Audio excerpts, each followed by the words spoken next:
Hi guys, welcome back to the weird side of YouTube. Today I wanted to talk about to be or not to be.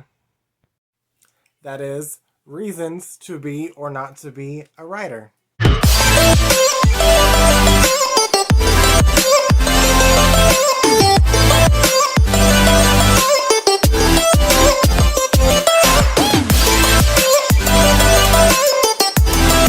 Alright, so I want to do 3 reasons why you should be a writer and 3 reasons why you should not be a writer. Let's go!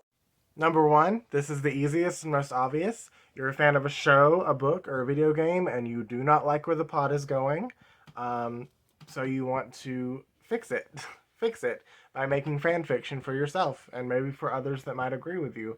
I remember watching Once Upon a Time and getting very upset by the fact that Emma and Regina were not actually canonically lesbian.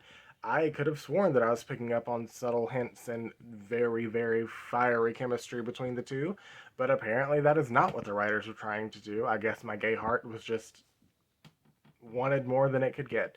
And that was the reason why I began looking up fan fiction for them too, because I really wanted the two of them to be together.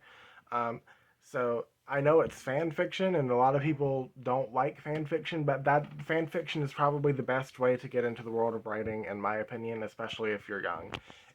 You're still writing, it is still writing, and a lot of it is really well done and really good.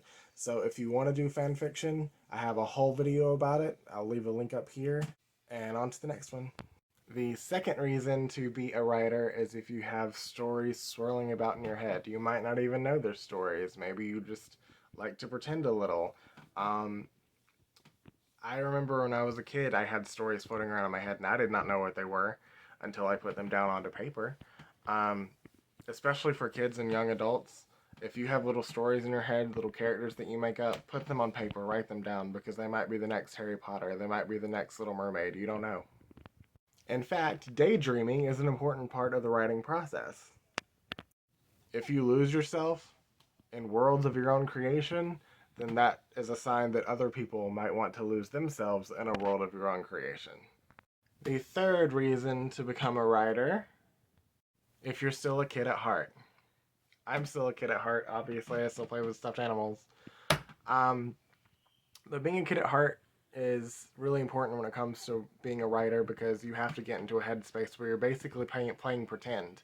If you're writing horror, you want to feel scared while you're writing so that you'll know that your reader is scared while they're reading it.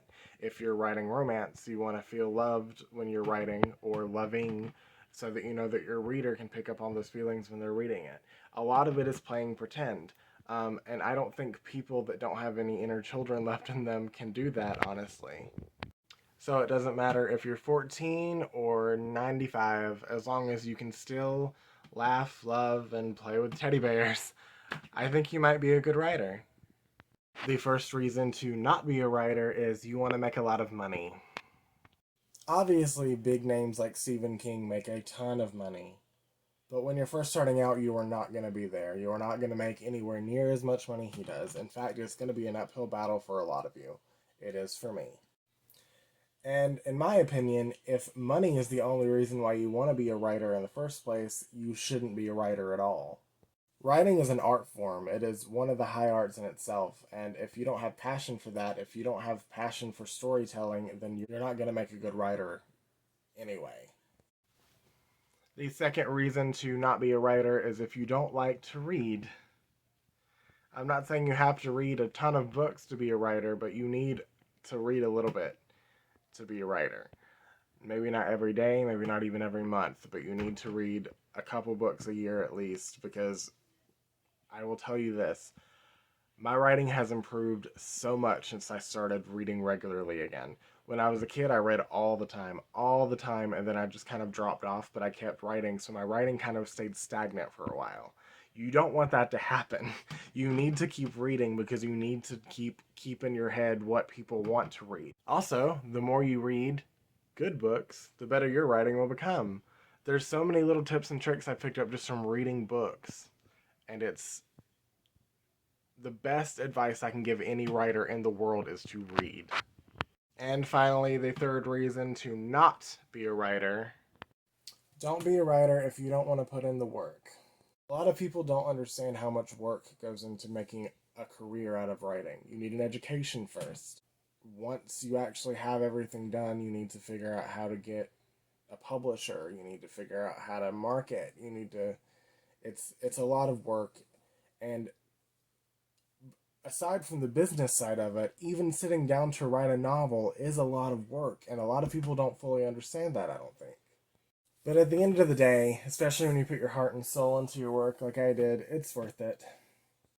Alright, I hope you guys enjoyed this one. Leave a like, comment, please subscribe, but I also just appreciate a view. Thank you so much for watching. I'll catch you guys next time. Bye.